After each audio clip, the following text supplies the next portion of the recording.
খাচ্ছে না বা ছেড়ে আসবে। আরে তখন এখান থেকে কেউ থাকবে না, আমি আর তুই।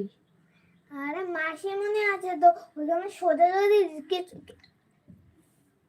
তুই জানিস আমি একদিন ছেলেটার না আমাকে নিয়ে যাচ্ছিল, সত্যি আমি পুরো রিয়াল বলছি, বলি বলি কি আমি ছাড়া পেয়েছি, এই পুলিশ আঙ্কেল এসেছিল না রে, মাসিমণি আর দিদুন বলে আপনি কে, তারপর সে দৌড় দিয়েছে। তোকে ছেড়ে? হ্যাঁ তোকে ছেড়ে? আমি তো ঘরে হাতে লাগা হচ্ছিলাম, ব্যাগের মতো ভর্তি যাচ্ছিল, এটা এরকম করে আমাকে পেটে মেরে দিয়েছি। তারপরে এতো ভাবলি এখান থেকে আমি আর তো তুই কিডন্যাপার আর আমি এমনি এরকম এরকম মারলাম আর এরকম গিয়ে পড়লো।